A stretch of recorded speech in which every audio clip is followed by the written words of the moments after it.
welcome to the Times of India. You're watching Global Pulse with me, Neha Khanna. Our big focus tonight. Another day, another threat and tirade by Donald Trump against India. And the source of the frustration, on the face of it, is Russia and India's long-standing ties with Moscow.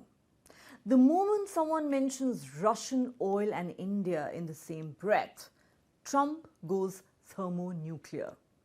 After slapping 25% trade tariffs and an unspecified penalty on India for buying Russian oil, the US president then went on to call India and Russia dead economies that can go down together. But Trump's fulminations are far from over. Now, in an interview to a television channel, Trump has threatened to raise tariffs on India in the next 24 hours. Referring to India, Trump told the channel, and I quote, "They have the highest tariff among all. We settled on 25%, but I think I'm going to raise that very substantially over the next 24 hours because they're buying Russian oil. They're fueling the war machine." Of course, the threats have been coming in thick and fast, practically on a daily basis. Earlier, Trump wrote on the social media, India is not only buying massive amounts of Russian oil, they are then, for much of the oil purchased, selling it on the open market for big profits. They don't care how many people in Ukraine are being killed by the Russian war machine. Because of this, I will substantially raise the tariff paid by India to the USA. Right on cue, as if to pour gasoline on the fire, controversial far-right US Congresswoman Marjorie Taylor Greene, who's a staunch Trump supporter, went on to advise the US president to stop issuing H-1B work visas to Indians. Having had enough of the rant that has gone on relentlessly for days now, India has issued a strong, clear and unmistakable message to the United States. It says the targeting of India is unjustified and unreasonable, and like any major economy, India will take all necessary measures to safeguard its national interests and economic security.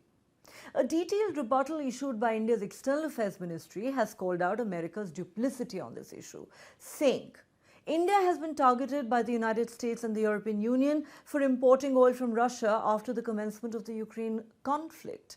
In fact, India began importing from Russia because traditional supplies were diverted to Europe after the outbreak of the conflict. The United States at the time had actively encouraged such imports by India for strengthening global energy market stability. Believe it or not, this is 100% true. And former US Ambassador to India, Eric Garcetti, is on record acknowledging exactly that. India didn't stop there.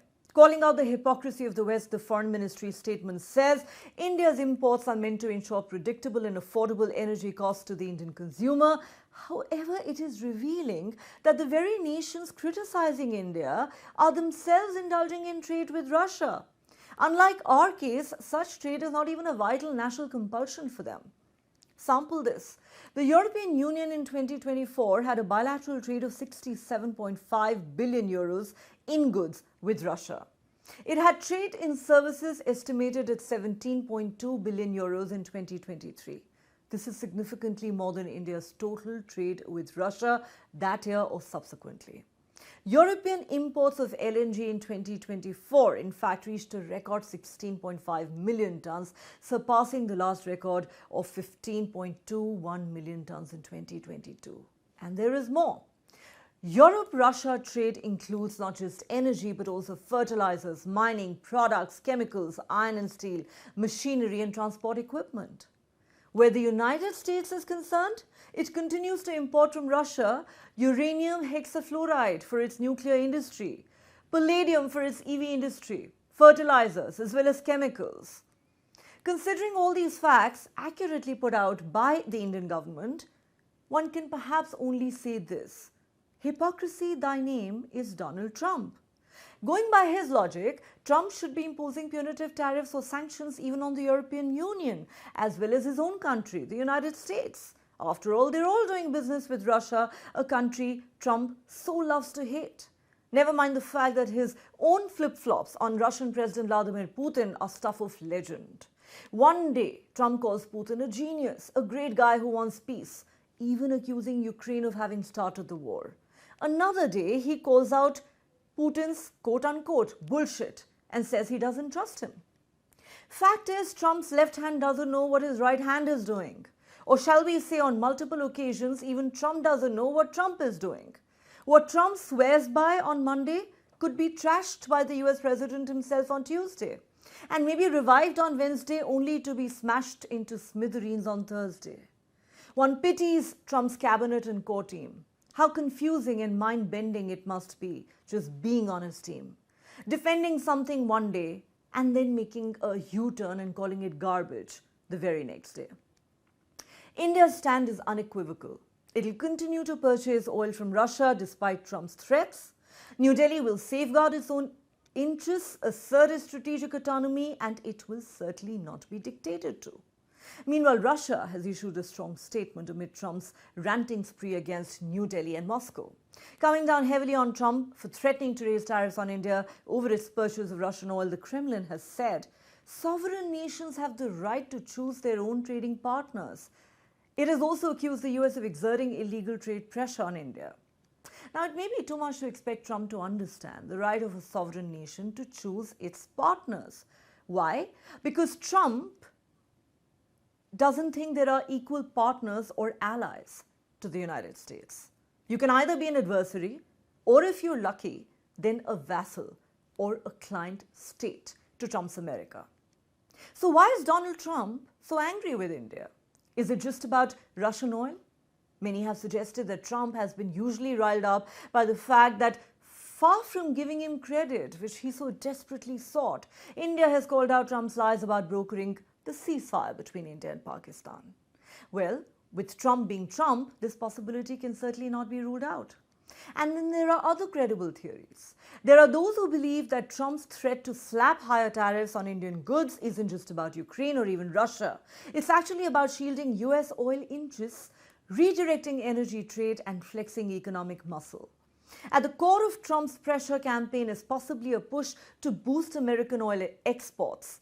His campaign is backed heavily by US fossil fuel giants, and his latest tax package offers nearly $18 billion in new incentives for the oil and gas sector, according to the New York Times.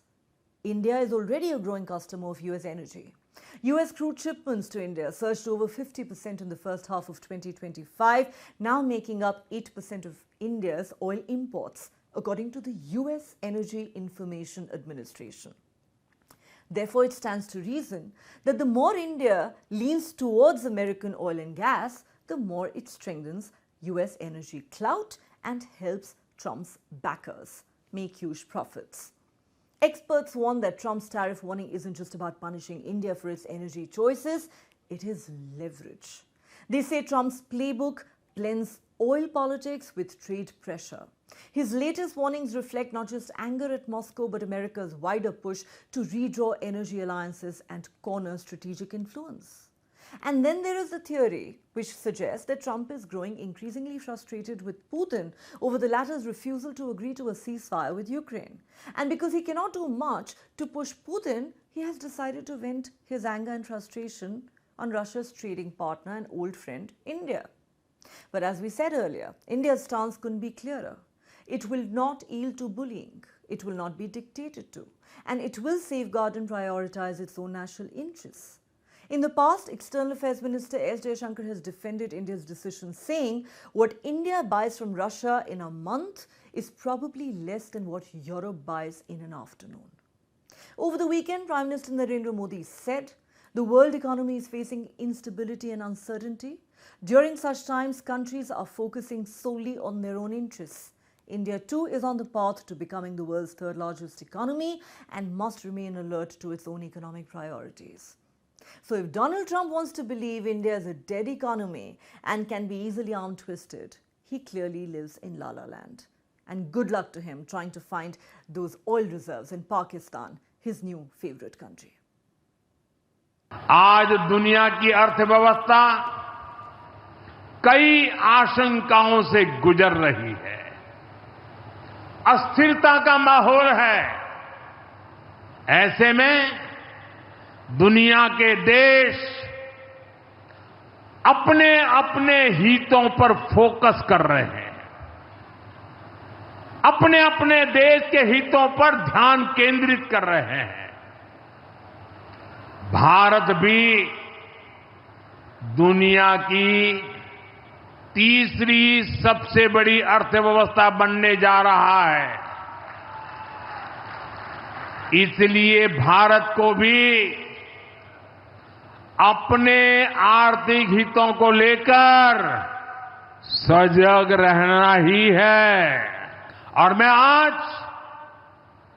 मेरे व्यापार जगत के भाई बहनों से विशेष आग्रह करना चाहता हूं। मैं मेरे दुकानदार भाई बहनों से आग्रह करना चाहता हूं, जब दुनिया इस प्रकार से अस्थिरता के माहौल से गुजर रही है, तब हम भी, चाहे व्यापार हो, छोटी दुकान हो, कारोबार करते हो, अब हम हमारे यहां से सिर्फ और सिर्फ स्वदेशी माल ही बेचेंगे। Friends, we live in complicated and uncertain times. Our collective desire is to see a fair and representative global order, not one dominated by a few. They bought Russian oil because we wanted somebody to buy Russian oil at a price cap. That was not a violation or anything. It was actually the design of the policy, because as a commodity, we didn't want oil prices going up, and they fulfilled that. During G20, they were able to take Russia to the side and say, take or leave this statement, which was critical about Ukraine. It just took the word Russia out, but it was very clear. And we were able to deliver Europe. They were able to deliver Russia. That boxed in China. And it showed, again, this multiplicative relationship when we get together. So it's complicated. It needs to know history. You need to come in not in a kind of condescending way. But I think once you do that, it's a very loyal relationship. And I would say the people-to-people stuff, given that everybody who's in power there has family, has studied, has served in the United States by and large, it's a real smart power advantage. I would say the administration is satisfied with the accountability that we've demanded on this, because this is a red line for America, for our citizens, and a core part of what we need to do should this. It's tough to comment on the details of an ongoing criminal case that's happening, but there is a criminal case. There's an indictment that's been brought. And if there is any connection to state actors in that, there has to be accountability. We expect that not only from our side, but we expect India to have that accountability. So there's been a commission of inquiry that India has brought together. All right, we may be the fourth largest economy in the world and the fastest growing major economy, but President Trump seems to think India is a dead economy. Let's find out what our panelists make of that. Joining me on Global Pulse tonight is Derek Grossman. He's a senior defense analyst and author. He joins us live from Los Angeles in the United States. Great to have you with us, Derek. Also joining me on the show. Also joining me on the show tonight is Ambassador Meera Shankar, former Indian ambassador to the United States. And completing the panel tonight is Cleo Pascal, journalist and non-resident senior fellow for the Indo-Pacific at the Foundation for Defense of Democracy. It's a very warm welcome to all my guests. Thank you for joining me on Global Pulse. Since Derek has to leave early, I will put my first set of questions to him. Derek Grossman, come in here. Donald Trump has now, in his latest threat and tirade against India, said he plans to substantially raise the tariffs on India in the next 24 hours. This comes just days after he announced that he was going to slap 25% tariffs on India, plus a Russia penalty. He says they're fueling the war machine. But the Indian government has hit back, saying that while our imports are meant to ensure predictable and affordable energy costs to the Indian consumers, it is revealing that the very nations that are criticizing India are themselves indulging in trade with Russia. Unlike our case, such trade is not even a vital national compulsion for them. My question to you simply is, what do you think is going on with Donald Trump? One threat after another, one insult after another, one tirade against India after another. Is this really just about oil, or is there more to it? Yeah, thanks for having me. And so I think that when you go back to, it's really, the whole situation is quite surprising in a sense, because when you go back to February of this year at Modi's visit to the White House, Trump referred to Modi as a great friend, and they reviewed the entire expanse of U.S.-India bilateral relations and pledged to deepen ties further.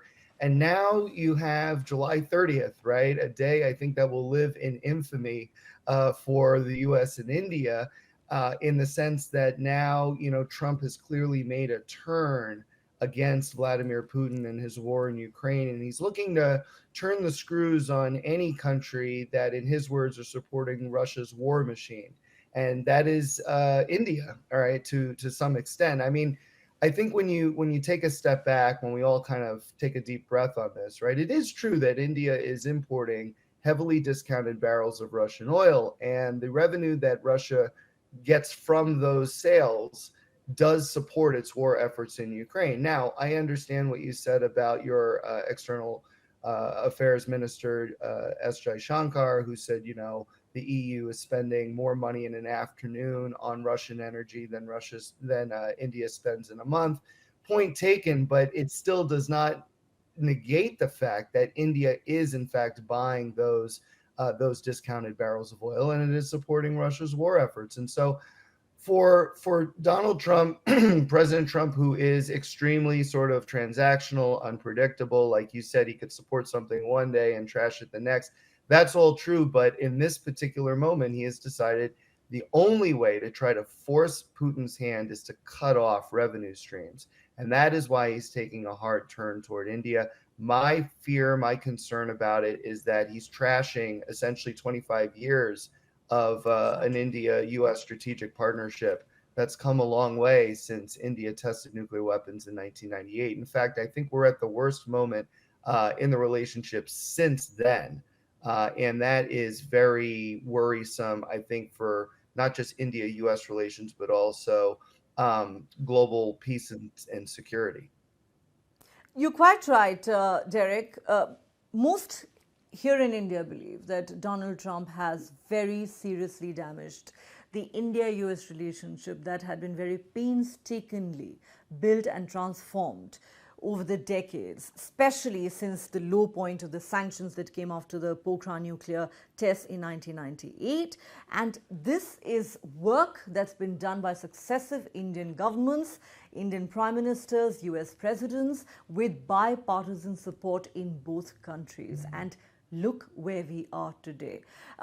But I want to ask you another question. There are many theories here in India, apart from the anger that Trump has triggered with, frankly, his very objectionable and deeply offensive remarks. I mean, I cannot remember the last time a US president or any other foreign leader, for that matter, spoke of India in such deeply offensive terms. Dead economy, they can go down together for all I care. But, one of the theories is that his rant sounds very personal. Is this really just about Russia or Russian oil? There are those who suggested that Trump is so frustrated with India because India refused to give him credit for quote-unquote brokering ceasefire between India and Pakistan. India maintains he had no involvement.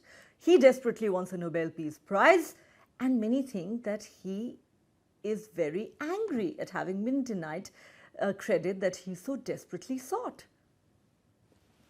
Yeah, I mean, it's certainly true that Trump is a highly personalistic president. He takes personal slights very seriously. And I think you're right. I think that is a contributing factor. And of course, when you look on the other end of it, Pakistan quickly nominated him for a Nobel Peace Prize after their field marshal had this closed door session at the White House with the president, no joint statement, no photo op, no questions taken, right? I've been saying that the U.S.-Pakistan relationship is really undergoing a complete reset, and Pakistan is loving this, right? After Operation Sindoor and sort of controlling the narrative about what happened. And I think we're seeing the new 3 C's in U.S.-Pakistan relations. It's now counterterrorism, cryptocurrency, and critical minerals. And I think when he talked about extracting oil from Pakistan's quote unquote massive oil reserves, which, like you said, probably don't exist. That's also part of the critical minerals aspect, right? So Trump is very much, you got to think about the presidency right now as sort of like, it's not just realist, which a lot of people talk about, or pragmatic, but it's actually imperial in many ways. And when you mentioned there are vassal states as well as adversaries, I think you're absolutely right. And Pakistan right now is more than happy to play the role of vassal state. And especially if it kind of undermines India's position and India's unwillingness to recognize Trump's role in the ceasefire. And the hypocrisy is absolutely staggering, Derek, because here's a country which is known to have exported terrorism, not just to India, but frankly around the world for decades now. 9/11 happens, America launches wars on Afghanistan and Iraq, and guess where the mastermind and the architect of 9/11 is found? Hiding, or shall we say, living safely in Abbottabad in Pakistan. Did Pakistan face any consequences? Certainly not. Yet you have Asim Munir being invited to the White House and being treated as a state guest just days after the Pahalgam terror attack. So what message is Trump really sending out to the world, even on the issue of terror? For him, everything seems to be transactional and personal. Fact of the matter is that a lot has also been said and written about how Donald Trump's own family is involved in a cryptocurrency deal with Pakistan, which is being monitored and protected personally by none other than Asim Munir. Frankly, a lot of questions there that need answering. Yeah, no, I think you're absolutely right. And that's why I brought up the cryptocurrency scheme, which Pakistan's more than happy to play into if, it ingratiates them with Trump. And in terms of Trump's position on terrorism, I mean, I think, he would obviously say I'm against terrorism, right? But at the same time, yes, he's embracing a state that has used terrorist proxies for a very long time, to include against the United States and India. And so this is, I think, pretty concerning that he's, embracing the field marshal who had, just prior to that, essentially instigated the Pahalgam terrorist attack. Okay, I'm glad you acknowledged that, but really, who's going to tell Donald Trump that he is in bed with terrorists, pretty much? There's another theory, Derek, as I mentioned at the start of the show, that, these pressure tactics aren't really about tariffs. It's essentially leverage for President Trump. He wants to strengthen America's energy clout because that, at the end of the day, is going to help in a big way Trump's backers make huge profits. India already is a consumer of American energy, but it seems like he wants to redraw energy alliances. Do you think there's any merit in that argument? Yeah, I do actually. I mean, I think, and again, you said this at the outset, that the United States wants, energy superiority. I mean, I think they've talked a lot about that in the administration, and as part of it, it's that, other countries, if they are producing energy, it should sort of supplement and complement, what the U.S. is already doing, rather than, producing energy in their own right and kind of using it for themselves and then also exporting it to other countries who may need it. So yeah, there's another aspect of that. And it goes back to what I was saying earlier, which is we are living through an imperial presidency here in the United States. Derek, if I could ask you to stick your neck out for us, what are the next 24 hours likely to bring? I think we can all agree that thanks to Donald Trump, the India-US relationship has already hit a massive low. Some are comparing it, like you said earlier, to the days of the sanctions in the aftermath of the Pokhran nuclear test. How much worse do you think he's determined to make it? He's threatening to substantially raise the tariffs in the next 24 hours. Yeah, well, Trump is all about deadlines, of course, right? And these deadlines come and go. And sometimes nothing happens, but if something does happen, it's typically performative, right? So I expect in the next 24 hours, you'll see Trump say that India has agreed to something that it may or may not have agreed to, right? But then he can kind of wash his hands of it and say that this issue is done. Others will say Trump always chickens out, taco, right? Which I'm sure you've heard, right? It's pretty Yes. commonplace now. I think Trump was really angered by the taco reference. And so now, ever since the US decided to strike nuclear targets in Iran, I think that he's been trying to counter that narrative. And so with this 24-hour deadline with regard to India, I do think he's going to do something, right? But again, it'll probably be more of the performative flavor of saying, look, we've negotiated with India. Here's what they've agreed to. And New Delhi will say, okay, yeah, I guess we've never agreed to that. And then we'll just kind of move on from there. That's me sticking out my neck. The cycle seems to go on. Derek, final question. What do you make of New Delhi's response? I would argue that it's been rather restrained and dignified so far compared to his rants. And if he does substantially increase the tariffs in the next 24 hours, and we don't even know about that penalty that he wants to impose for buying Russian oil, how do you think India is likely to respond? What do you think India's options here really are? Because one thing is clear, that if the trade deal hasn't come through yet, it is because India has stood its ground so far and refused to submit to Donald Trump's demands. Well, it's clear from your Ministry of External Affairs' latest statements that India thinks that this is unjustified, unreasonable, and that it's sticking to its guns, right? That India is going to continue to import oil from Russia no matter what Trump does or doesn't do. And I expect that line to hold. And I actually expect India to deepen its ties with Russia and maybe even start to look at China a little more closely, although I know that that's a sensitive subject, of course, in light of what happened in 2020. But the pivot is already being made in New Delhi, right, to have a better relationship with China. So that would not surprise me at all. And that's going to be really difficult for the U.S. to deal with. And of course, what you're also pick up steam. Well, who knows? Trump may unintentionally end up bringing India and China closer, but then he'll want a Nobel Peace Prize for that too. Of course, that's proving to be elusive so far, but we'll have to wait and see where this goes. He keeps referring to India as a friend, but one would have to ask, with friends like these, who needs enemies? Really. Derek Grossman, pleasure to have you on Global Pulse. Thanks so much for talking to us. Thank you. All right, let's now go across to our other panelists. Thank you, Ambassador Meera Shankar and Cleo Pascal, for your patience. Ambassador Meera Shankar, let me begin with you. Just when you think it can't get any worse with Donald Trump, it does.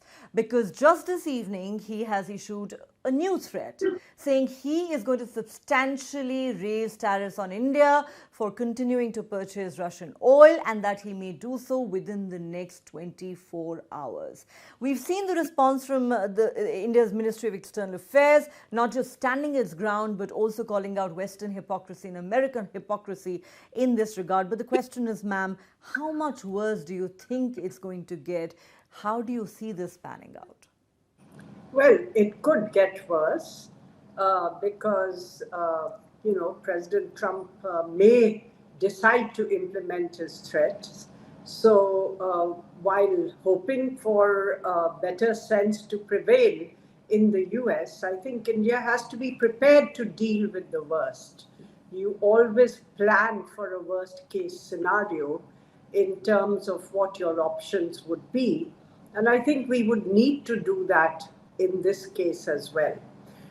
As far as, this whole threat of imposing penal tariffs because of India's imports of Russian oil, the fact is that India imported that oil with the understanding of the US side.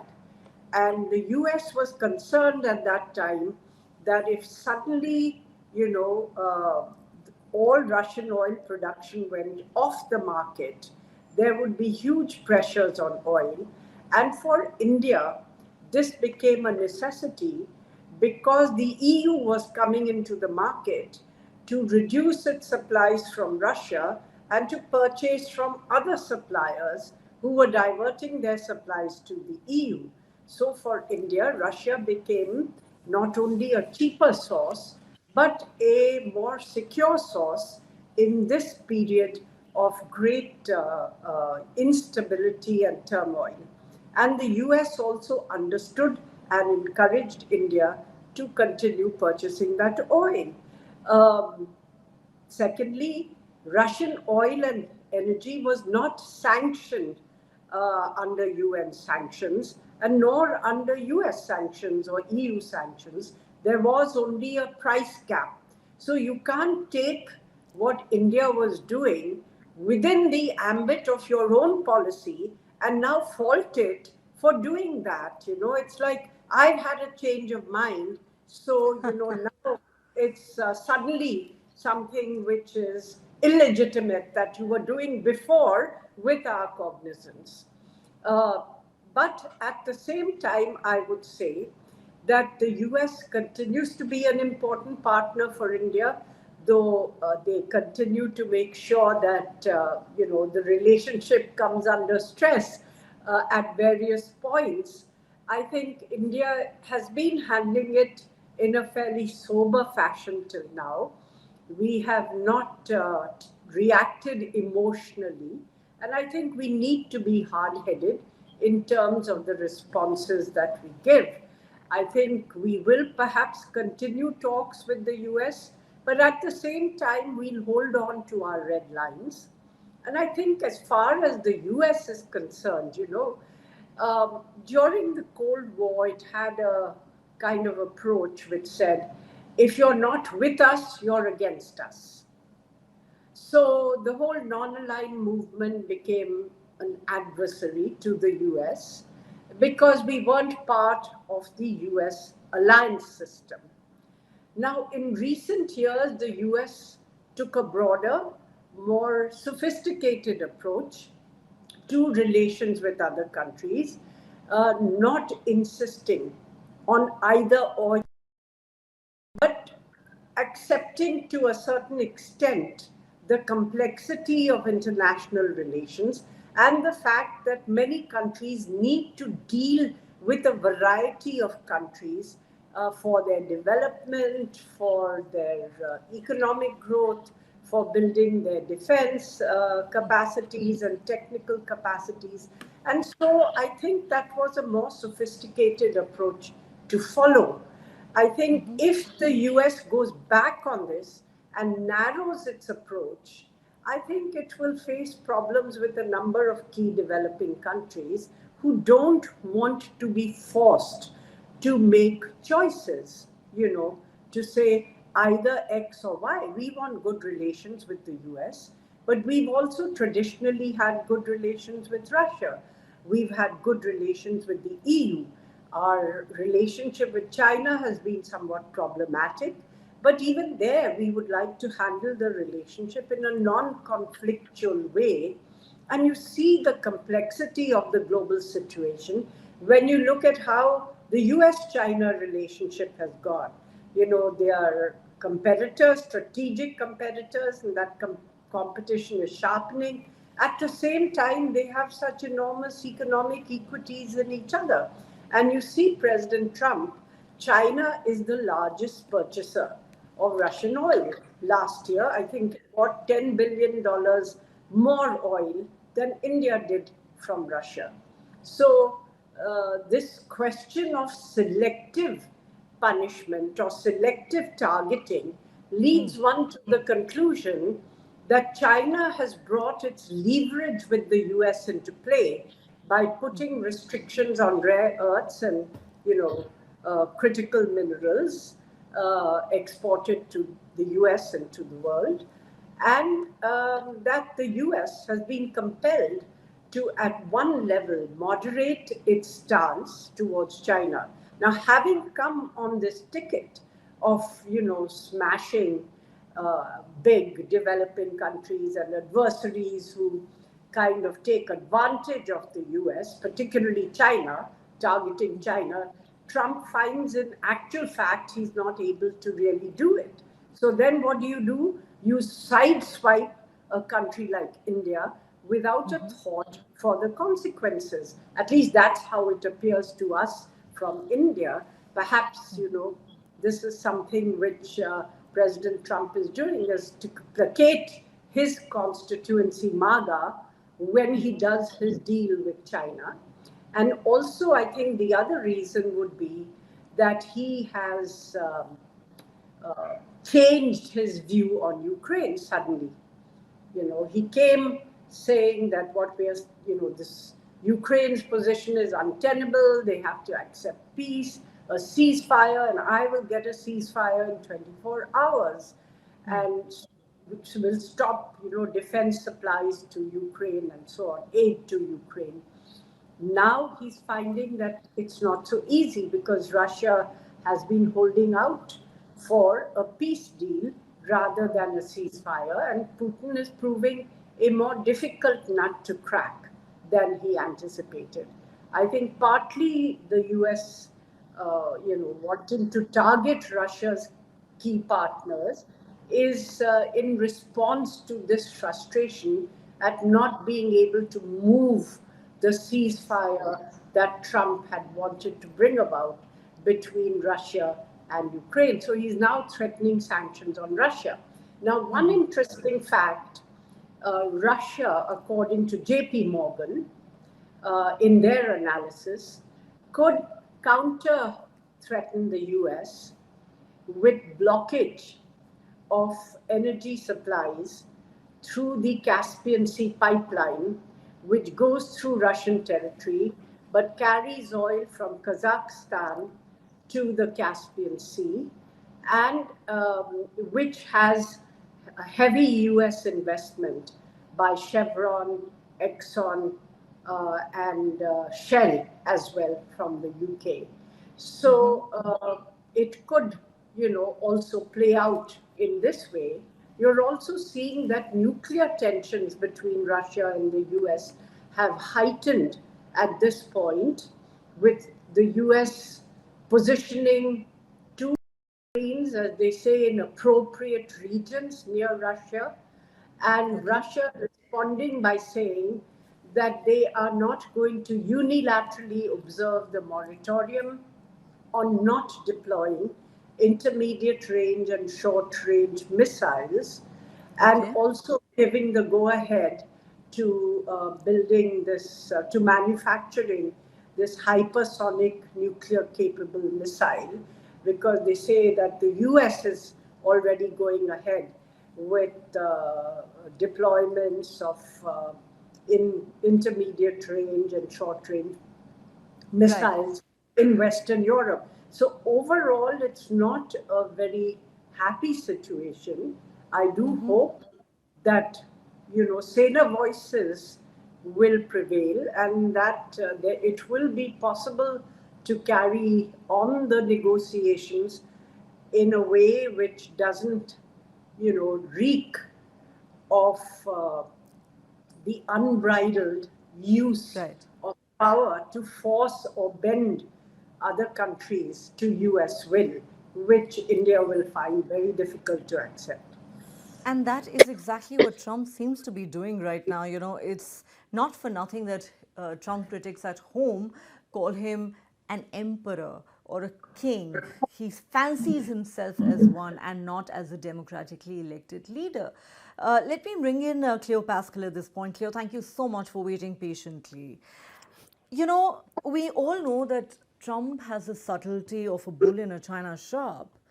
But, he seems to have taken his tirade against India way too far. While he may be frustrated over the fact that he's not been able to bring an end to the war between Russia and Ukraine, something he'd promised to do within 24 hours of being re-elected to the White House, what explains his fulminations against India? He keeps making it worse and worse with every statement he issues. Even today, he has said he's going to raise the tariffs substantially in the next 24 hours. Just what's going on with Donald Trump, and why is he hell-bent on ruining this important strategic India-US partnership? So, thank you for having me on the show. So I think there are two different questions. One is, what is his goal? And the other is, will what he's doing accomplish his goal? And then in the context of that, what is his audience, both for the goal and for the accomplishment? And I think that just to take a step back, it's useful to understand what the dynamic in DC is at the moment. And that is that India has a very, very small presence. So I'm at a think tank in DC called Foundation for Defense of Democracies, and we had a visiting Indian journalist come in, actually Jayada Basu, the editor of the Sunday Guardian, came to DC, and it was a good opportunity to try to hear from somebody from India what they think is going on, including in the relationship. So we held an event at FDD.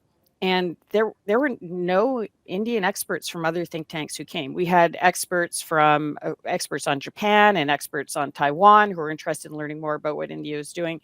But the environment in DC is there's very little discussion about India, especially from an Indian perspective. So that feeds into things like the State Department or National Security Council, which of course has been downsized tremendously, because the other question is how is President Trump getting his information? And then if you look at the wider the base, so to speak, there really is very little understanding of India.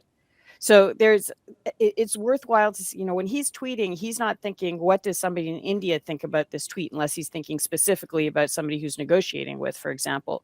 He's thinking about what does his base or what does the people in his environment think.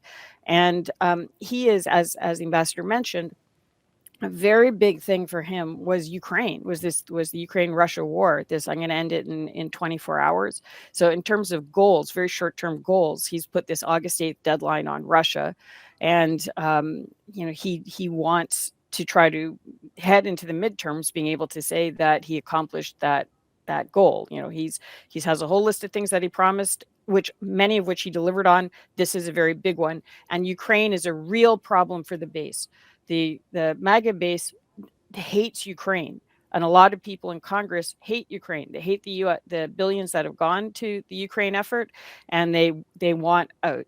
So as part of that, if the goal is the big goal in the thinking is to end this, and there's very little countervailing information coming in about India, then he might think that this can help him accomplish that goal. Now, whether it will or not, and that's the second phase, that's a pretty big question.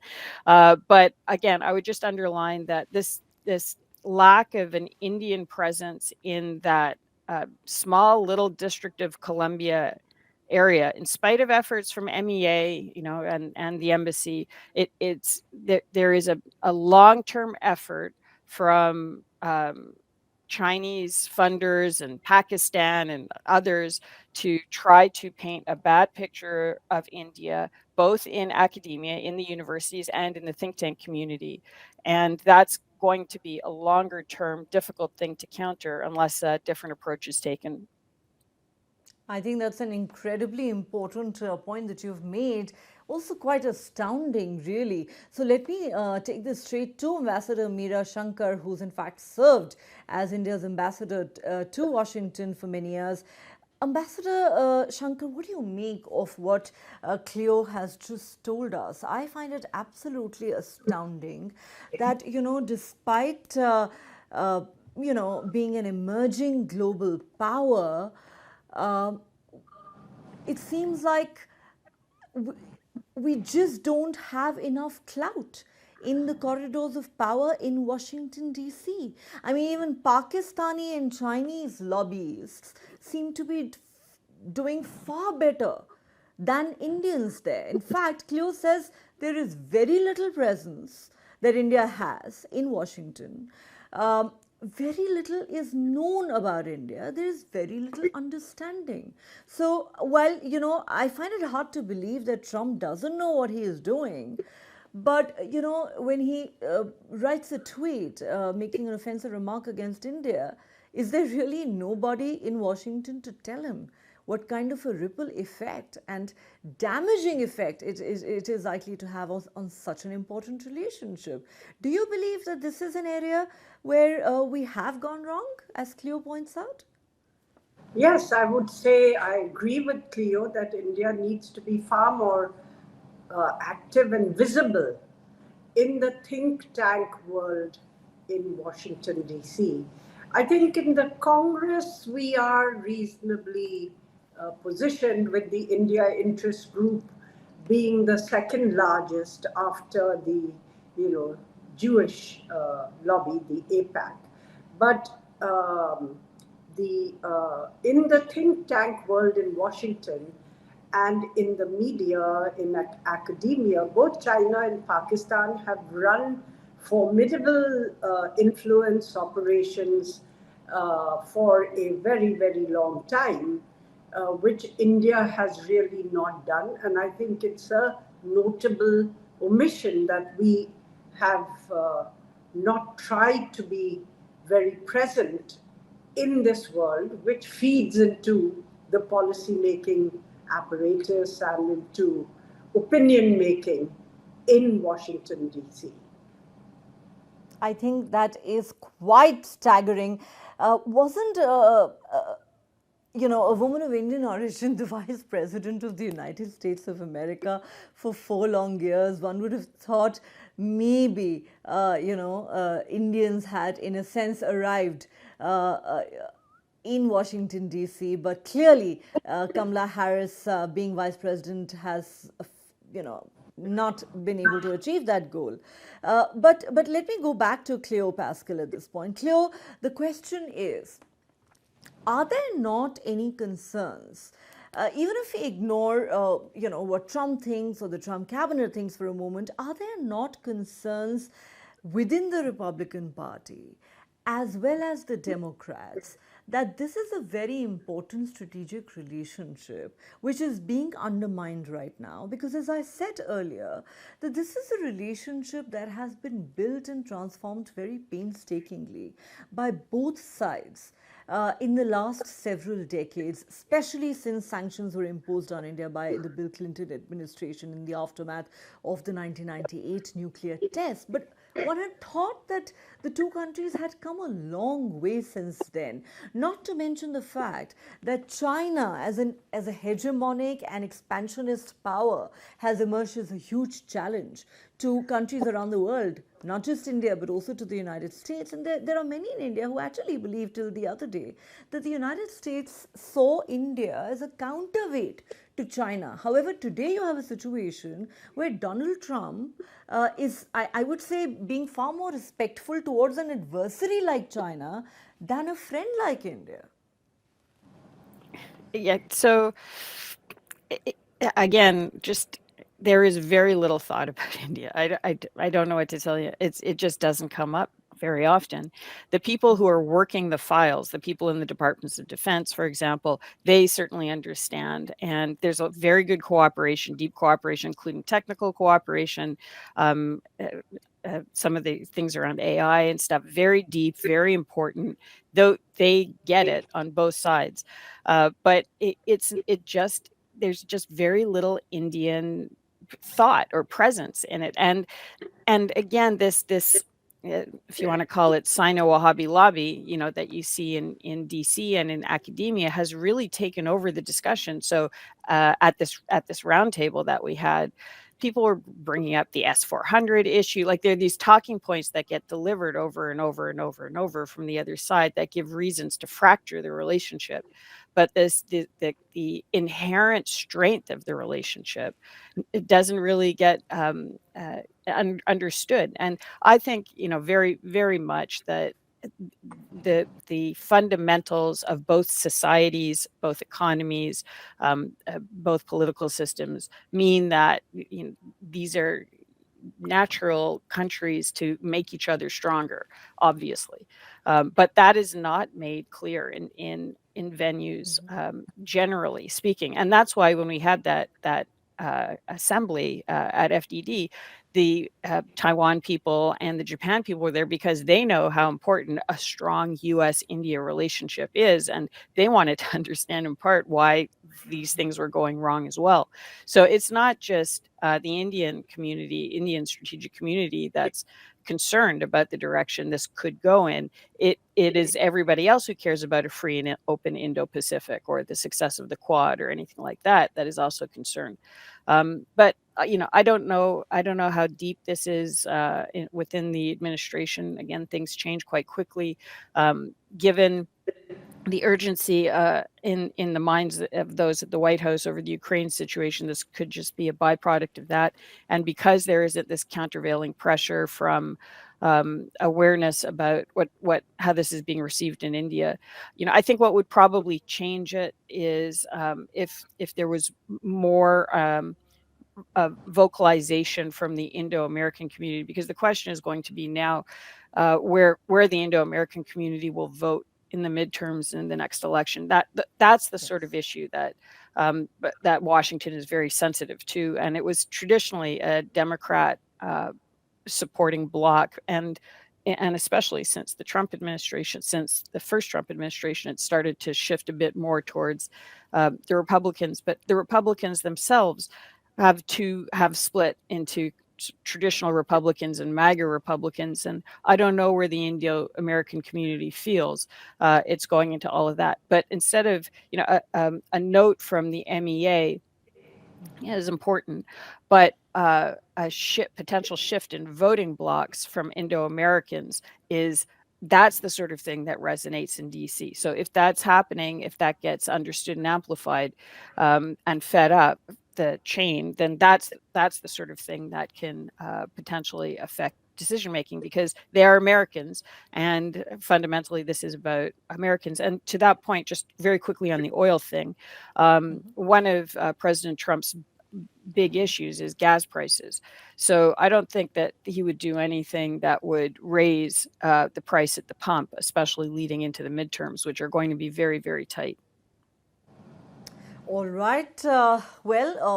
You made some very good points. Perhaps the Indian Americans in Washington, D.C.